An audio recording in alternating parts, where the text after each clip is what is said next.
A'udzubillahi minasyaitonir rajim. Bismillahirrahmanirrahim. Assalamualaikum warahmatullahi wabarakatuh. Alhamdulillahillazi arsala rasulahu bil huda wa dinil haqqi liyuzhirahu ala dini kullihi wal karihal kafirun wal karihal musyrikun wal karihal muslimun. Subhanaka la ilma lana illa ma 'allamtana innaka antal alimul hakim. Rabbi syrah li sadri wa yassir li amri wahlul 'uqdatam min lisani yafqahu qawli. Terima kasih saya ucapkan kepada tuan pengurusi acara, bahagia tuan pengurusi Surau Al-Hidayah Pangsapuri Cemara Bandar Seri Permaisuri, barisan imam 1, imam 2, imam 3, dan barisan jawatankuasa Surau Al-Hidayah, kepimpinan blok dan juga kepimpinan tempatan yang berserta hadir pada hari ini. Ada berapa blok dalam? 3 blok. 3 blok. Tuan-tuan dan puan-puan yang dirahmati Allah sekalian, bersyukur kita kepada Allah Subhanahu Wa Taala kerana pada malam ini kita diberikan kekuatan dan peluang oleh Allah Subhanahu Wa Taala untuk berada di dalam majlis ilmu pada hari ini. Ada orang dia ada kekuatan tapi tak dapat sampai. Malahan ada orang tiba-tiba ada masalah, macam-macam masalah. Saya pun tadi hampir rasa tak boleh ceramah lah, sebab dah lama benar pengurusi tu bagi tahu dia berceramah kan. Saya malas, saya biar ya tadi kan, ragam orang dapat mikrofon tu lah kan. Tapi dia jarang macam tu. Jangan dengar benar, bahaya tu statement dia tu. Tak ada mana politik tu kan. Suara-suara lah kan. Tu dia. Tak ada kena-kena gambar dengan saya lahir Batu Kiki Parlimen Jompol. Duduk kat Seremban. Mak saya kat Paroi, kan, Panco, Paroi, Don Longging. Apa cerita? Tiba-tiba gambar apa hal? Baik kau sebut lembah pantai. Kan, Kelumpur sini mana? Ya. Sini mana? Sini Parlimen mana? Banatul Razak kau kan. Dah galak mana datang, dah 2 Pangsapuri, 3 Pangsapuri sini datang lah. Kan? Lagi pula. Tapi tak ada dah. Jadi politik ni tak hidup tak tidak so pagi cerita pasal politik. Kan? Jadi malam ni Isra Mi'raj, cuma tajuk yang dipilih adalah mati itu pasti. Kan? Mati itu pasti. Jadi sebab apa kita kaitkan dengan mati itu pasti? Sebab dalam peristiwa Isra dan Mi'raj, tiap tahun lah dengan macam Isra Mi'raj ni kan. Alhamdulillah, saya tengok semua dah jadi remaja lewat dah. Ramailah yang jadi remaja lewat kan. Dan kita dapat tengok macam mana gambaran peristiwa-peristiwa yang berlaku kan, menggambarkan kesan natijah daripada perbuatan manusia di muka bumi, yang mana balasannya itu selepas mati. Mati itu satu hal. Ada orang cakap hidup susah, elok mati je lah. Dia belum tahu lah dia mati lagi tahu daripada dia hidup. Sebab perangai tak semangah pun sibuk minta mati kan. Tu sebab jangan minta mati, jangan minta, tapi ingat mati tu elok. Sebab dalam hadis Nabi sebut, sesungguhnya orang yang paling cerdik itu adalah dia sadar dia akan mati dan bersedia dengan kematian dia. Ini pertama dah lah tak sadar kan. Sibuklah buat kerosakan atas muka bumi ni, termasuklah merosakkan diri sendiri. Macam-macam buat melagu-lagukan orang seolah-olah dia tak mati-mati. Itu sebab bila orang meninggal kan, talqin tu dia baca kan, bukan untuk orang yang mati tu, untuk orang yang datang berdiri keliling yang duduk menonggok tu kan. Wahai si fulan, jika ditanya kepadamu siapakah Tuhanmu, maka jawablah, maka ajar siapa tu yang hidup dia tu, yang dengar tu. Ini leko. Dalam tengok orang meninggal dunia tu sibuk ngumpet pasal jenazah dia tu. Dia ni makin tahu. Tak tahulah apa nasib dalam kubur. Cara cakap macam dia tu tak masuk dalam kubur tu. Faham tak? Jadi dalam peristiwa Isra dan Mi'raj ini memang biasalah 3 perkara orang akan tanya. Pertama, siapa penceramah? Yang kedua, lepas ni makan apa? Dan yang ketiga, apakah ilmu? Syukur alhamdulillah. Dalam surah Al-Hidayah ni yang tanya apa ilmu dapat. Kan? Bayangkan, dalam pengurusi majlis tadi bercakap tadi pun dah ada beberapa ilmu kita dapat sebenarnya. Perasan ke tidak? Perasan.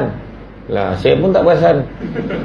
Maknanya alhamdulillah tu tuan pengurusi, ramai yang dapat ilmu tu. Kan?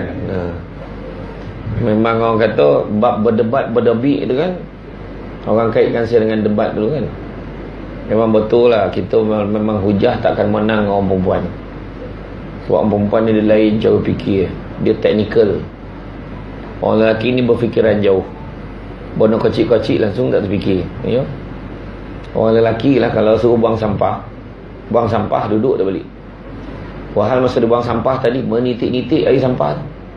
Bila dia dah buang ni, saya cakap yang tu menitik air tu. Padahal dia sebab dia tadi tu. Jadi maknanya tak dapat dah selesai. Sebab job scope dia buangnya. Sapu tu orang lain. Macam tu lah kira kan. Tapi sebab bukan tak nak lawan orang perempuan, sebab sayang. Bukan takut orang perempuan, sebab perempuan tu menakutkan. Yang tu sebenarnya kan. Jadi tiap-tiap tahun bila bulan Rajab kan masuk, kita pun sambutlah Isra' dan Mi'raj. Yang mana kita pun selalulah mendengar dalam ayat Quran tu, surah Al-Isra' ayat 1. A'udzubillahi minasyaitanir rajim. Subhanallazi asra bi'abdihi lailan minal masjidil haram ilal masjidil aqsa allazi barakna haulahu linuriyahu min ayatina innahu huwas samiul basir. Maha suci Allah, maksudnya Maha suci Allah yang memperjalankan hambanya pada waktu malam dari Masjidil Haram hinggalah ke Masjidil Aqsa, dan kami perlihatkan tanda-tanda kekuasaan kami, dan kami berkati sekelilingnya, dan kami nampakkan tanda-tanda, sebahagian pada tanda-tanda kekuasaan kami. Sesungguhnya dia Allah adalah maha mendengar lagi maha melihat. Bila turun ayat ni, maka para ulama dulu pun berbincang, berhujah. Ada yang cakap ni roh ya, roh Nabi je yang jalan satu malam tu. Macam mana satu malam dari Masjidil Haram ke Masjidil Aqsa boleh settle satu malam? Ada yang cakap Nabi mimpi je. Tak kurang juga yang cakap pasal tubuh badan Nabi. Maka bila dikaji-kaji balik, Maha suci Allah ayat tu. Subhanallazi asra bi'abdihi lailan. Maha suci Allah yang memperjalankan hambanya di waktu malam. Tak sebut Muhammad pun. Makna hambanya, siapa-siapa pun Allah Ta'ala boleh perjalankan macam tu sekali.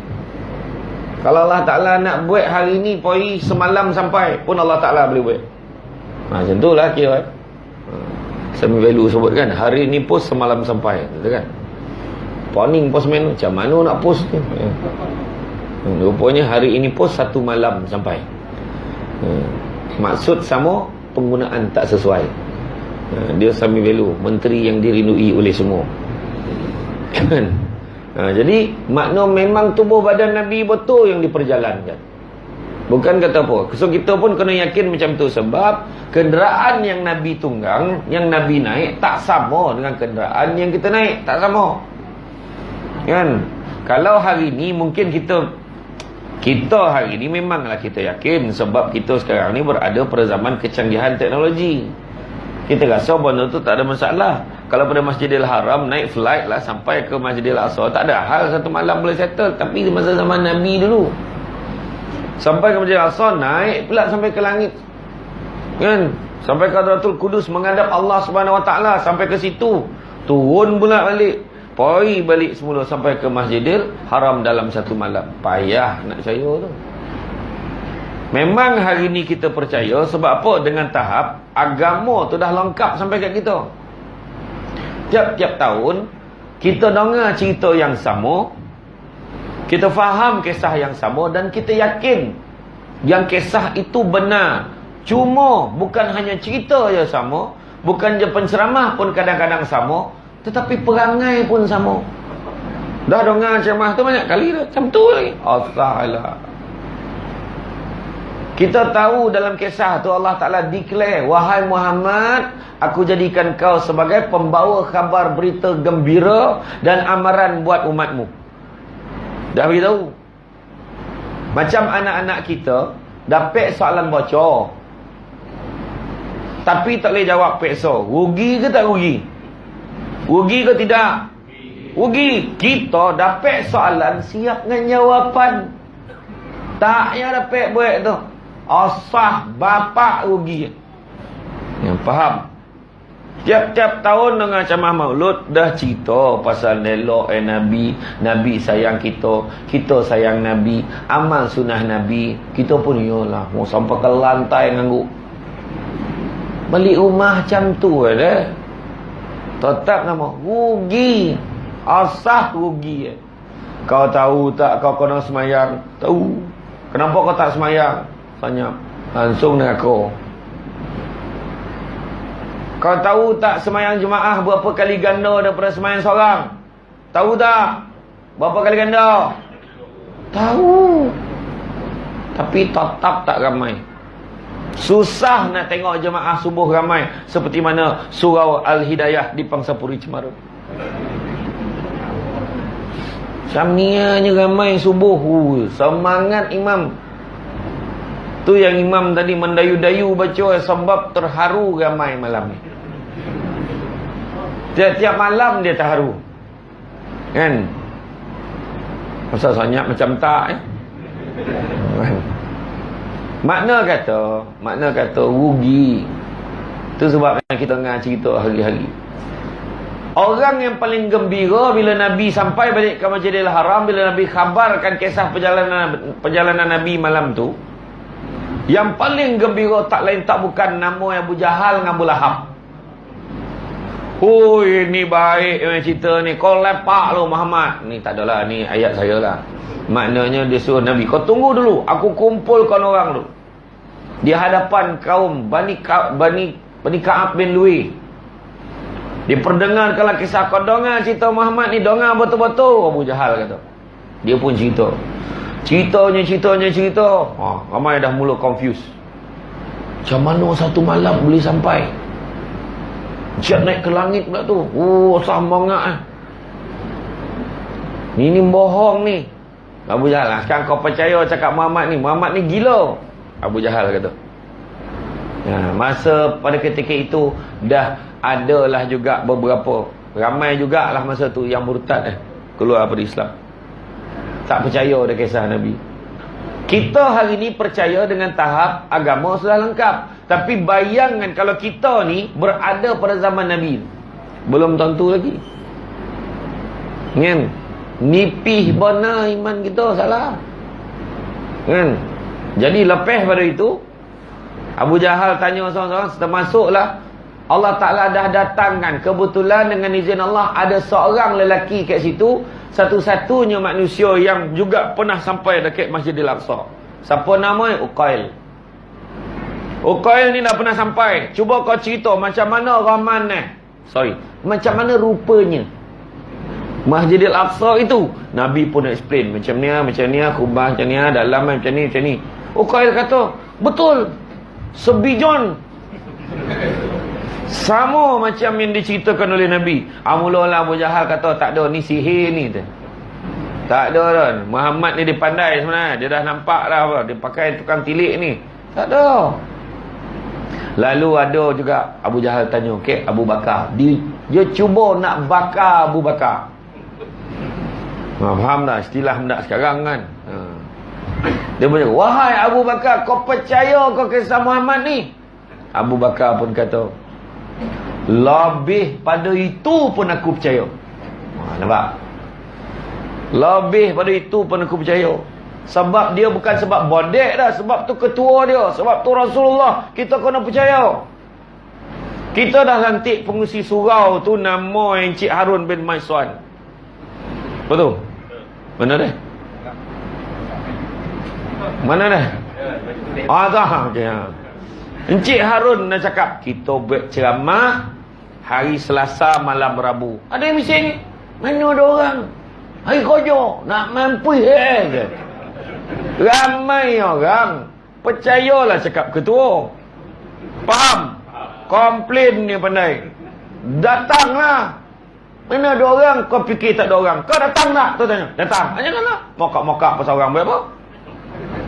Tak cakap orang sini dah. Orang sini okey ni, tempat lain ni. Pangsapuri belah-belah Afrika. Sini okey. Kan? Ya, kadang-kadang kan kau mampu petikai-petikai. Tak pengajaran dia kan. Itulah dia. Jadi makna kata, dalam kisah tu saya nombor kata aku percaya. Lebih pada tu pun aku percaya. Dan Rasulullah cerita, payah kedudukan kita. Kalau kita dekat zaman Nabi, payah nak percaya. Sahabat tanya, siapa jiran kita Rasulullah? Dulu Nabi kata 40 kiri, 40 kanan, 40 depan, 40 belakang, 40 atas, 40 bawah. Sahabat kiri kanan faham, depan belakang faham, atas bawah tu mana? Macam mana pula atas bawah tu? Rupa-rupa masa tu bila tanya dengan Rasulullah, siapa atas bawah, 40 atas, 40 bawah tu Rasulullah? Rasulullah senyum, kau ikut aja lah, Nabi kata. Dia orang dah Nabi kata ikut aja lah, percayalah. Walaupun sampai sudah dia orang tak dapat jawapan. Rupa-rupa zaman kita ni baru jumpa 40 atas, 40 bawah. Kat Pangsapuri Cemara. Atas bawah tu wajib baik. Kalau tak boleh baik dengan jiran atas rumah kita, pindah. Yang duduk sini lah. Tapi hari ni bukan masalah rumah flat je. Rumah teres pun tak boleh baik dengan sebelah. Sebab kita keluar, dia boleh balik. Kita balik, dia keluar pula. Kadang-kadang kita balik, dia tak boleh balik. Lepas 10 tahun baru perasan, tak serempak pagi minggu tu dua-dua tak kerja. Baru dia perasan jiran yang Samsul debat. Kan? Contoh. Jadi makna kata sekarang ni payah juga rumah teres. Dia bukan sebab 40 atas 40 bawah, bukan sebab kiri kanan. Kita ni macam mana nak menghadirkan diri kita pada masyarakat? Paling senang datang surau, habis itu. Nak tunggu kat rumah nak baik. Kadang payah. Dinding kongsi, tak dengar gaduh masalah. Tu yang orang nak tanya, pahalan tadi. Pumpam-pumpam, bum-bum-bum-bum pahal. Kan, semalam kau masak lemak cili dan orang tu kau numbuk lada malam. Sikit pun tak mulu tu. Kan? Kan, jadi makna kata nak ambil tu apa? Pergi surau senang. Tapi rupa-rupa nak tunjukkan apa? Mesej pada itu makna. Dulu Nabi cakap kau ikut ajalah. Botol Islam ni. Bila Nabi sebut tu, Nabi dah nampak dah semua. Dalam peristiwa Isra Mi'raj ni, ini belum start ni dah. Berjalan pun belum start ni dah. Lambat habis ceramah malam ni. Nabi akan nampak dah apa yang nak berlaku. Tu dah lebih kan. Jadi kita mulakan mukadimah Isra Mi'raj perjalanan tu. Sebab saya lancarkan kempen. Sedang elok tajuk tu mati tu pasti. Surau ni dah boleh buat dah stiker. Stiker apa tau? I am 4A. Boleh buat I am 4A, ingat mati for Allah.